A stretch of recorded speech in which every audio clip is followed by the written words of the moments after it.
भेड़ की लड़ाई और मुर्गी की होशियारी। एक गांव में एक किसान रहता था। उस किसान के पास एक भेड़ और एक मुर्गी थे। उन्हें किसान बहुत ही ध्यान से पालता था। वे अच्छे से खाकर पुष्ट थे। एक दिन और थोड़े भेड़ और मुर्गी के बच्चों को घर ले आया किसान। वे सब चिल्लाते हुए यहाँ वहाँ घूम रहे थे तो मुर्गी ने भेड़ से कहा, अब तो तेरा काम हो गया रे। कल या परसों तुम्हें मेले में भली चढ़ा देंगे। तब भेड़ ने हंसते हुए जवाब दिया कि अरे मेरी पगली, घर में ज्यादा मेहमान के आने पर ही मेरी जरूरत पड़ती है। कल इस घर के दामाद आ रहे हैं। मुझे अभी पता चला। अब से तेरी कुकड़ू को खत्म। तब मुर्गी पूछी, ऐसा क्या? तब भेड़ ने कहा, हाँ रे, फिर 2-3 लोग आएंगे तो तुम्हारे ही काम होगा ना।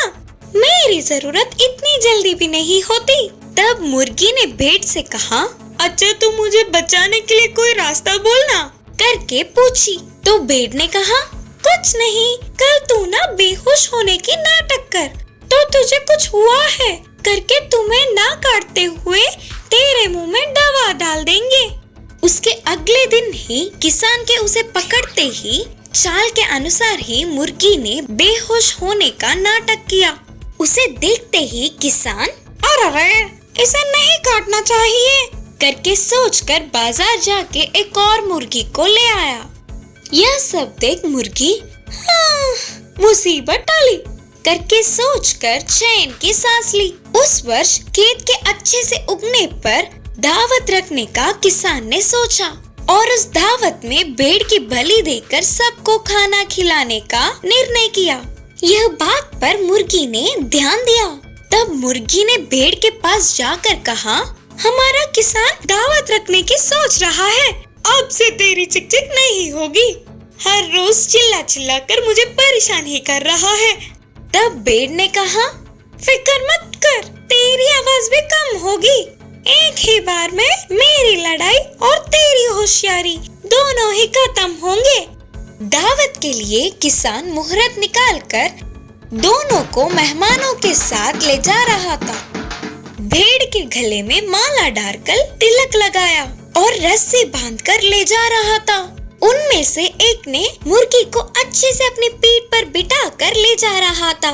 बेचारे वे दोनों ही परेशान होकर हमारा काम खत्म करके सोचते हुए दुखी हो रहे थे। इतने में ही मुर्गी के दिमाग में एक अच्छी चाल आई और उसने भेड़ से धीरे से कहा कि मैं मौका देख के मुझे पकड़ने वाले पर अपनी चोंच से जोर से घायल करूंगा और उस गांव से वो मुझे छोड़ देगा। तब तुरंत तुझे ले जाने वाले पर चढ़ के फिर से अपनी चोंच से हमला करूंगा। उसके गांव से तेरा भी लस्सी वो छोड़ देगा। तो तुम बिना देर किए जल्दी से भागो और मैं तुरंत उड़कर तेरे ऊपर बैठूंगी। और मौका देख के अचानक जोर से मुर्गी ने हमला किया। उस गांव से चिल्लाकर इसने उसे छोड़ दिया।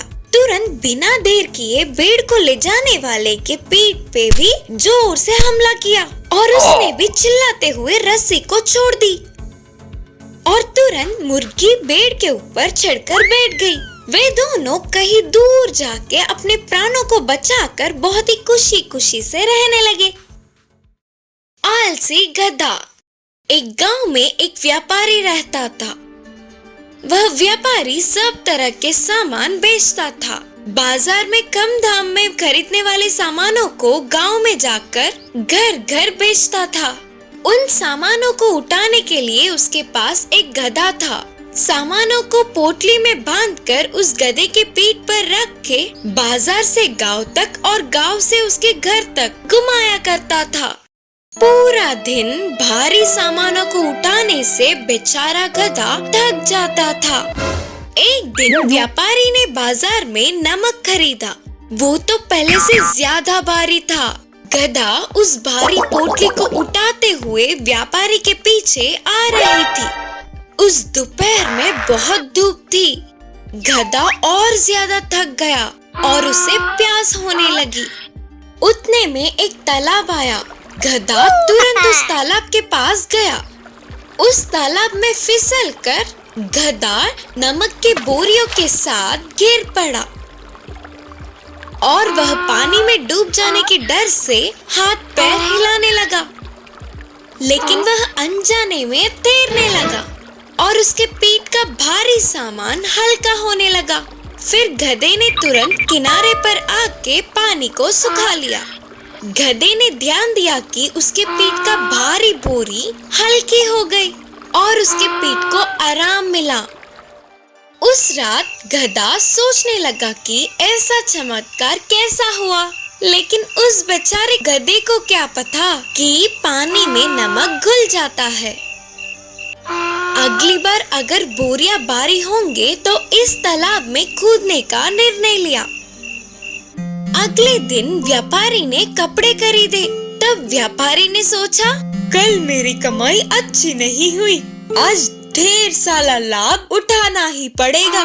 सोचते हुए पहले से भी ज्यादा सामान खरीदा और उस सामान को गधे के पीठ पर रखा।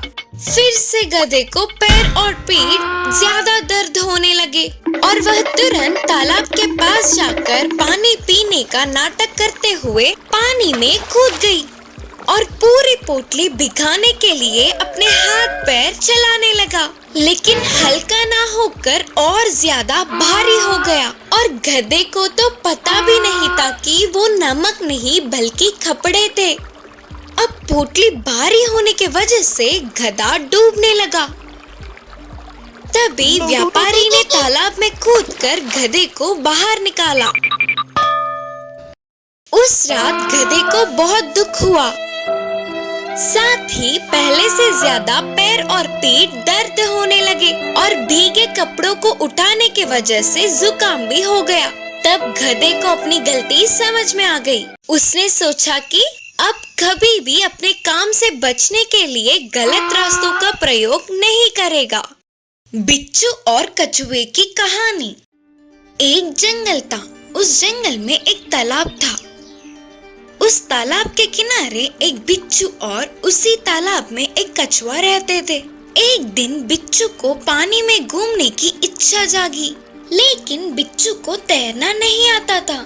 इससे कछुआ दिखा तो उससे बिच्छू ने कहा, कछुए मामू, मुझे अपनी पीठ पे बिठाकर थोड़ी देर पानी में इधर उधर घुमाओ ना।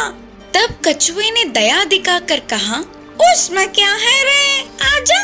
बोलते हुए अपनी पीठ पर बिठाया तो ऐसे कछुआ पूरे तालाब में इस कोने से उस कोने से घुमा रही थी। लेकिन बिच्छू तो ऐसे खाली पीली बैठ नहीं पाई। इस कछुए की पीठ तो बहुत मजबूत होती है ना, लेकिन मैं अगर इसे डंक मारूंगा तो इसे फर्क पड़ेगा कि नहीं करके बिच्छू को संदेह आया तो तुरंत कछुए को डंक मारने लगी।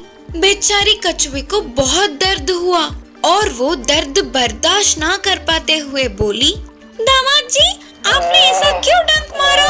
तब बिच्छू ने हंसते हुए कहा, मजाक में डंक मारना मेरी आदत है। इस बात से कछुए को बहुत गुस्सा आया और इस बिच्छू को किसी भी तरह सबक सिखाने का निर्णय किया और तुरंत कछुआ पानी के अंदर डूबने लगी। तो अचानक से बिच्छू डर के आश्चर्य हुआ और बिच्छू को पानी में सांस न आने पर वो तड़पने लगी। कछुए मामू, क्यों ऐसे पानी में डूब रहे हो?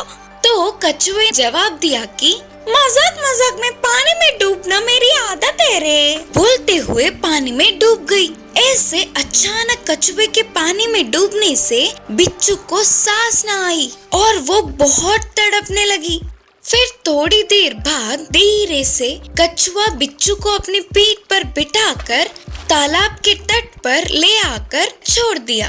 तब कछुए ने बिच्छू से कहा, देखा, तेरी मजाक तुझ पर ही उल्टी पड़ गई। तूने मुझे कितना दुख दिया, इसीलिए तुझे एक अच्छी सबक सिखाने के लिए मुझे ये करना पड़ा करके बोली।